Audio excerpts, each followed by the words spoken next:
नमस्कार सभी को। जैसा कि बिहार जीविका भर्ती का एग्जाम चल रहा है और ब्लॉक प्रोजेक्ट मैनेजर में कैसा कैसा क्वेश्चन पूछा जा रहा है और किस टाइप का क्वेश्चन पूछा जा रहा है, कौन सा पोर्शन से हार्ड आ रहा है क्वेश्चन, कौन सा पोर्शन से जो है लो लेवल का क्वेश्चन पूछा जा रहा है, वो सभी के बारे में आज के सेशन में डिस्कशन करने वाले हैं। जैसा कि बिहार जीविका भर्ती का एग्जाम एनालिसिस पूरे देखने वाले हैं।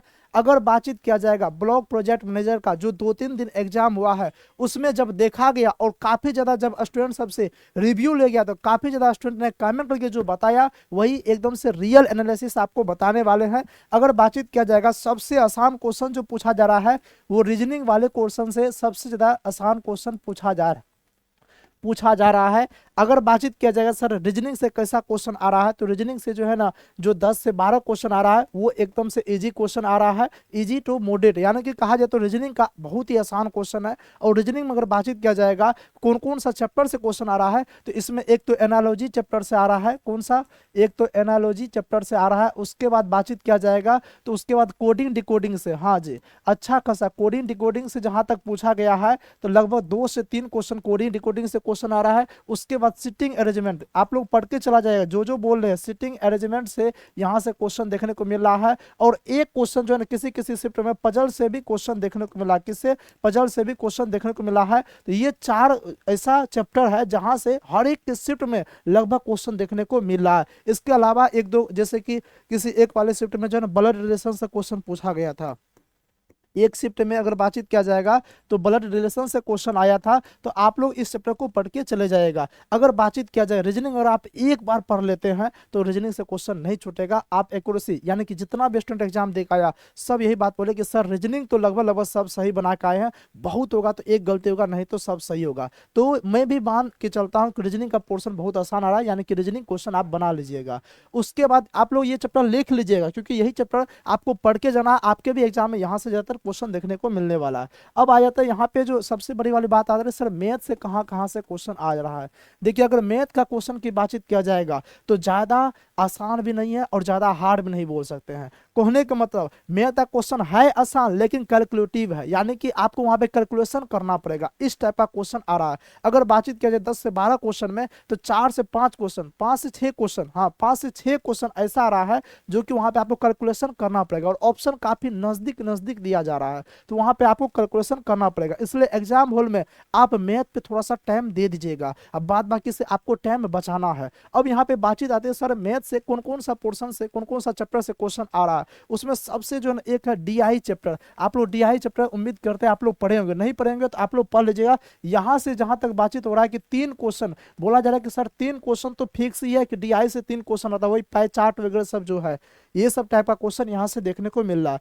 उसके बाद बातचीत किया जाए मैथ से एसआई से आ रहा है, यानी कि सिंपल इंटरेस्ट से तो एक ही शिफ्ट में क्वेश्चन आया है, लेकिन चक्रवृद्धि ब्याज यानी कंपाउंड इंटरेस्ट से लगभग लगभग हर एक शिफ्ट में क्वेश्चन आ रहा था। यानी कि आप क्या कीजिएगा साधारण ब्याज और चक्रवृद्धि ब्याज एकदम से पढ़ के चले जाना है। तो चक्रवृद्धि ब्याज से जो है ना यहाँ से क्वेश्चन देखने को मिल रहा है, यहाँ से भी क्वेश्चन आ रहा है। उसके बाद अगर जहां तक बातचीत किया गया है सर, और उसके बाद तो पार्टनरशिप से क्वेश्चन देखने को मिला है। कहाँ से, पार्टनरशिप जो है एक चैप्टर होता है, आप लोग पार्टनरशिप पढ़ के चले जाएगा, यहाँ से क्वेश्चन रहेगा। और उसके बाद जो है बोला गया कि सर एक क्वेश्चन जो है परसेंटेज से भी देखने को मिला है, लेकिन एक क्वेश्चन डायरेक्ट वे में नहीं और परसेंटेज से क्वेश्चन देखने को मिला है। और अगर पूछा गया कि कौन कौन सा चैप्टर से क्वेश्चन पूछा जा रहा है तो स्टूडेंट ने बताया सर उसके बाद कैलकुलेशन वाला था, ऐसा था कि एकदम से आपको कैलकुलेशन करना पड़ता, वहां पे थोड़ा सा गुना भाग करके इस टाइप का कुछ क्वेश्चन पूछा जा रहा था। तो यहाँ पे जो सबसे इंपॉर्टेंट आप डीआई पढ़ लीजिए, चक्रवृद्धि ब्याज, चक्रवृद्धि ब्याज के साथ साथ आप लोग साधारण ब्याज भी पढ़ लीजिए, क्योंकि ब्लॉक प्रोजेक्ट मैनेजर में ये पूछा जा रहा हो सकता है आपके एग्जाम में साधारण ब्याज पूछा जा सकता है, या कि ब्लॉक प्रोजेक्ट मैनेजर वाले हैं हो सकता है कि थोड़ा सा पैटर्न चेंज किया, चक्रवृद्धि से साधारण भी पूछा जा सकता है। आप ये सब चैप्टर, लेकिन हाँ स्टूडेंट ने एक रिव्यू जरूर दिया कि सर जो भी क्वेश्चन आ रहा है ना वो सिलेबस बेस्ड क्वेश्चन आ रहा है, सिलेबस से बाहर क्वेश्चन नहीं जा रहा। और मैथ के बारे में बातचीत किया जाएगा तो मैथ में अगर 12 क्वेश्चन रहेगा तो 12 से 13 क्वेश्चन में आप आसान से लगभग 9 से 10 क्वेश्चन सही कर सकते हैं, लेकिन शर्त क्या है, ये सब चैप्टर आपको पढ़ के चले जाना है। साथ ही साथ वहाँ कैलकुलेशन रहेगा तो थोड़ा सा फास्ट आप कैलकुलेशन करके आ जाइएगा, तो इतना आप बना सकते हैं। उसके बाद अगर बातचीत किया जाएगा तो सबसे अगर हार्ड क्वेश्चन आ रहा है तो वो आ रहा है जीके जीएस से। कहाँ से? जीके से। सबसे अगर जहां तक स्टूडेंट का, जितना भी स्टूडेंट का अगर रिव्यू लिया गया है, सबने यही बात बोला कि सर जीके का पोर्शन बहुत ज्यादा हार्ड आ रहा है, सर क्वेश्चन बन ही नहीं रहा, समझ में नहीं आ रहा कहाँ से क्वेश्चन आ रहा है। लेकिन जीके का पोर्शन में बातचीत किया गया कि सबसे ज्यादा क्वेश्चन कहाँ से पूछा जा रहा है, तो जीके में बताया गया करंट अफेयर। जीके में जो है ना करंट अफेयर सबसे मोस्ट इंपोर्टेंट बताया जा रहा है। सर जीके में अगर मान चलिए 13-14 क्वेश्चन आ रहा है तो उसमें से करंट अफेयर से जो है ना लगभग 4 क्वेश्चन करंट अफेयर आ रहा है, 4 क्वेश्चन, ठीक है। हालांकि इतना ज्यादा क्वेश्चन पूछा जाता नहीं था, लेकिन 4 से 5 क्वेश्चन करंट अफेयर से आ रहा है, इसलिए आपको करंट अफेयर पढ़ के चले जाना है। अब बताते करंट अफेयर में आपको क्या पढ़ना है, कहां से पढ़ना है। देखिए करंट अफेयर में अगर बातचीत किया जाए तो सबसे ज्यादा रिव्यू आया कि सर 2025 का ही करंट अफेयर पूछा जा रहा है, और वैसा करंट अफेयर पूछा जा रहा है जो कि साइंस एंड टेक्नोलॉजी से संबंधित है, जो कि एकदम स्टैटिस्टिक्स जीके से संबंधित है, जैसे खेल, पुरस्कार, सम्मान, अंतरराष्ट्रीय, राष्ट्रीय घटना से संबंधित है, वैसे करंट अफेयर से पूछा जा रहा है कि करंट अफेयर से क्वेश्चन आ रहा है। तो आप लोग ये सब टॉपिक करंट अफेयर में पढ़ के चले जाएगा। उसके बाद जो देखा गया, बोला जैसे स्टैटिस्टिक्स जीके से क्वेश्चन आता है, तो हाँ स्टैटिस्टिक्स जीके का तो आपका क्या है, सिलेबस है, तो वहां से क्वेश्चन रहेगा ही रहेगा। स्टैटिस्टिक्स जीके में सबसे ज्यादा क्वेश्चन जो बोला गया है कि वो बोला गया सर खेल से क्वेश्चन पूछा है, कौन सा शब्द खेल से संबंधित है, कौन सा जो है ना खेल और खिलाड़ी है, ठीक है, कौन सा खेल से कौन सा खिलाड़ी संबंधित है, या फिर खेल में कौन सा पुरस्कार मिला है, इस टाइप का जो है ना क्वेश्चन देखने को मिला है। और बोला जा रहा है कि राष्ट्रीय अंतरराष्ट्रीय घटना से 1-2 क्वेश्चन देखने को मिला है। और मॉडर्न हिस्ट्री से जहां तक बातचीत किया जाएगा तो इसमें बोला गया सर मॉडर्न हिस्ट्री से जो क्वेश्चन आ रहा है ना, मॉडर्न हिस्ट्री से क्वेश्चन तो आ रहा है, लेकिन मॉडर्न हिस्ट्री से क्वेश्चन आ रहा है लगभग 2 से 3 क्वेश्चन आ रहा है, और इसके अलावा कहीं से नहीं, 2-3 क्वेश्चन मॉडर्न हिस्ट्री से जो क्वेश्चन आता है वो भी काफी ज्यादा आसान क्वेश्चन नहीं है, लगभग ठीक ठाक क्वेश्चन, जो पढ़ा होगा बढ़िया तरीके से उससे मॉडर्न हिस्ट्री का क्वेश्चन बन रहा होगा, नहीं तो नहीं बनेगा। ऐसा रिव्यू स्टूडेंट ने दिया है, लगभग एक स्टूडेंट का नहीं, लगभग 100 स्टूडेंट का रिव्यू में मैं आपको बता रहा हूँ, ठीक है। तो मॉडर्न हिस्ट्री से बताया गया कि इस टाइप का जो है क्वेश्चन पूछा जा रहा है। तो आप लोग ये सब पोर्शन को जीके में पढ़ के चले जाएगा। कमांड आपको बना लेना है, कौन सा खेल, खिलाड़ी, पुरस्कार, सम्मान, ये सब पढ़ के चल जाना है, और करंट अफेयर पे आप कमांड बना लीजिएगा, तो जीके का पोर्शन लगभग ठीक हो जाएगा। वैसे भी एक बात जान लीजिए, जो कटअप यानी कि जो भी रिजल्ट तय करेगा वो जीके ही तय करने वाला है थोड़ा बहुत। उसके बाद आ जाता है सब्जेक्ट नॉलेज। अगर बातचीत किया जाएगा सब्जेक्ट नॉलेज से कैसा क्वेश्चन पूछा जा रहा है, तो सब्जेक्ट नॉलेज का अगर बातचीत किया जाएगा, सब्जेक्ट नॉलेज का, तो स्टूडेंट ने रिव्यू दिया कि सर सब्जेक्ट नॉलेज का क्वेश्चन ज्यादा हार्ड नहीं है, ना ही ज्यादा आसान है, मतलब मॉडरेट क्वेश्चन पूछा जा रहा है। सब्जेक्ट नॉलेज का जो क्वेश्चन है ये मॉडरेट है, यानी कि अगर कहा जाए तो ये बात बताया गया सर जो थ्योरी पढ़ा होगा और जो प्रैक्टिस सेट लगाया होगा उससे सब्जेक्ट नॉलेज का क्वेश्चन बन जाएगा 100%, उसमें कहीं कोई दिक्कत नहीं है। अगर 20 क्वेश्चन सब्जेक्ट नॉलेज से पूछा जा रहा है तो 20 में से सभी स्टूडेंट का रिव्यू आ रहा है कि सर लगभग 17-16 क्वेश्चन बना सकता है वो स्टूडेंट जो सब्जेक्ट नॉलेज का थ्योरी पढ़ा है और प्रैक्टिस सेट भी लगाया है। सब्जेक्ट नॉलेज में सबसे ज्यादा क्वेश्चन कौन सा चैप्टर से आ रहा है, तो सबसे ज्यादा क्वेश्चन जो आ रहा है वो दीनदयाल उपाध्याय से। कौन सा?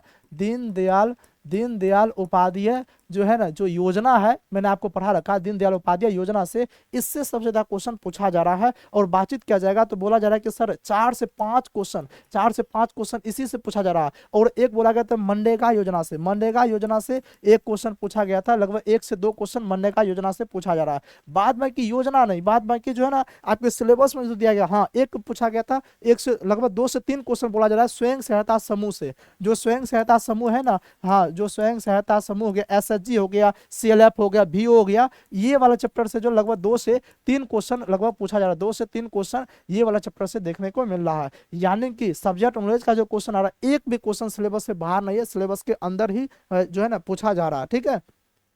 अगर उसके बाद कंप्यूटर का अगर बातचीत किया जाएगा, कंप्यूटर से क्वेश्चन कहाँ कहाँ से पूछा जा रहा है, तो देखिए सभी स्टूडेंट ने ये बात बताया जो कंप्यूटर पढ़ा होगा थोड़ा बहुत पे अगर थ्योरी के साथ कंप्यूटर पढ़ा होगा तो क्वेश्चन उससे बनेगा। लेकिन बोला गया कि 10 क्वेश्चन में से जो है 7-8 क्वेश्चन आप कंप्यूटर का सही कर सकते हैं, 7-8 क्वेश्चन, जिसमें MS वर्ड जो है ये सबसे जो है क्वेश्चन थोड़ा बहुत पूछा जा रहा है। हालांकि कंप्यूटर में बोला जा रहा है कि ज्यादा डीप क्वेश्चन नहीं है, ज्यादा इजी भी क्वेश्चन, अगर कोई रट्टा मार के गया तो भी उससे क्वेश्चन नहीं बनेगा। लेकिन हाँ जो पढ़ा होगा, जो एकदम से समझा होगा, उसका थ्योरी कंसेप्ट क्लियर होगा, तो कंप्यूटर क्वेश्चन वहां से सॉल्व हो जाएगा। ऐसा ही एनालिसिस स्टूडेंट के द्वारा दिया गया। तो इस तरीके से अगर देखा जाए तो टोटल आ रहा। और हाँ एक बात जान लीजिए, बेसिक जानकारी आपसे 70 क्वेश्चन पूछा जाएगा, 80 मिनट का आपको टाइम दिया जाएगा, 80 मिनट का टाइम दिया जाता है। और यहाँ पे जान लीजिए 70 क्वेश्चन में नेगेटिव मार्किंग नहीं है। बहुत सारे स्टूडेंट का कमेंट आता है सर नेगेटिव मार्किंग है, तो नेगेटिव मार्किंग नहीं है, इस बात को जान लीजिए। इसलिए इसलिए 70 क्वेश्चन में 70 क्वेश्चन अटेम्प्ट करके आना है। अब आपके माइंड में आ रहा है सर इस एनालिसिस पे सर कटअप कितना जाने वाला है, तो कटअप की अगर बातचीत किया, जैसा अगर आ रहा है एग्जाम एनालिसिस, देखिए अगर आप एग्जाम रिव्यू देख लेंगे अदर भी चैनल पे, तो आप एक चीज गौर किए होंगे, जब स्टूडेंट के मुंह में मैक सटाया जाता है ना, तो ये बोलेंगे एग्जाम कैसा गया, बहुत अच्छा गया, एक भी क्वेश्चन याद नहीं, क्वेश्चन तो याद नहीं है। अच्छा एग्जाम कैसा गया, बहुत अच्छा था, सब्जेक्ट में से बहुत अच्छा था, ये था बहुत अच्छा था, हाँ समझ में आ रहा था, लेकिन कोई क्वेश्चन याद नहीं, क्वेश्चन एक भी याद नहीं है। मतलब ये दर्शा रहा है कि क्वेश्चन उसी को याद हो सकता है जो उस चीज को पहले से पढ़ के गया होगा, और वही कुछ पूछ दिया तब ना क्वेश्चन उसको याद रहेगा। बाद में आप देखिए अधिकांश तो यही बात बोलेंगे, बहुत मैंने सब बना दिया, मेरा हो जाएगा, क्वेश्चन याद है, क्वेश्चन याद नहीं है। इसका मतलब वैसे स्टूडेंट का रिजल्ट नहीं होने वाला, ये बात कंफर्म आप समझ लीजिए। क्योंकि आप खुद समझिए कि 70 क्वेश्चन में से आपके पास 5 भी क्वेश्चन याद नहीं होगा, अगर आप पढ़ के गए होंगे पहले से तब, हाँ नया क्वेश्चन आपको दिखा होगा तब आपको याद नहीं होगा, ठीक है। तो इसलिए कटअप जो आप सोच रहे हैं एकदम हवा बना दिया कटअप, तब के बाद 70 में 65 चला जाएगा, ऐसा कुछ नहीं होने वाला है। 70 क्वेश्चन अगर कटअप की बातचीत किया जाएगा, कटअप का बातचीत अगर किया जाएगा 70 क्वेश्चन में से, तो हाँ 60 के आसपास आपका सेफ स्कोर बनना है। अगर आपके 60 के आसपास आ रहा, 55 प्लस ले आ रहे हैं, एकदम से श्योर है, कहीं कोई दिक्कत वाली बात नहीं है। तो ये सब जो है ना इस तरीके से रिव्यू जो है ना आपको मैंने बताया, एकदम से लगभग 100 स्टूडेंट का रिव्यू आया था, उस आधार पर मैंने आपको बताया ऐसे ऐसे क्वेश्चन पूछे जा रहे हैं। अब यहाँ आता है सर एरिया कोऑर्डिनेटर वाले, कमेटी कोऑर्डिनेटर वाले क्या करे, तो वो सब जो है इसी एनालिसिस पे जो इसी आधार पर अपना जो सिलेबस दिया गया उस सिलेबस पे पकड़ बनाइए, और जितना सीट लगाना सीट लगा सकते हैं। और हाँ अगर आपको ऐसा लग रहा होगा कि सर इसमें जो है ये पोर्शन नहीं पढ़े, ये पोर्शन मेरा वीक है, सर ये करवा दीजिए, तो अभी मोरिया सर चैनल के माध्यम से आपको जरूर करवाया जाएगा। इसलिए आप अभी मोरिया सर चैनल को सब्सक्राइब जरूर कर लीजिएगा। और हाँ जिसको कुछ भी क्वेश्चन याद है तो आप लोग कमेंट करके जरूर बताइएगा, ताकि अगले सेशन में जो है हम क्वेश्चन भी लेकर आएंगे। इसमें तो मैंने ओवरऑल दिखाया, अगले सेशन में क्वेश्चन दिखाएंगे कि ये क्वेश्चन पूछा गया था, इकट्ठा किया जा रहा है, तो एग्जाम एनालिसिस इस चैनल के माध्यम से किया जाएगा। तो आप लोग अगर पहली बार इस चैनल पर आए हैं तो चैनल को सब्सक्राइब कर लीजिएगा, और हाँ वीडियो अच्छा लगा तो वीडियो को लाइक जरूर कर दीजिएगा। इस चैनल के माध्यम से अभी से लगातार एग्जाम एनालिसिस होते रहेगा। तो चलिए इन्हीं के साथ मिलते हैं नेक्स्ट सेशन में, तब तक के लिए जय हिंद।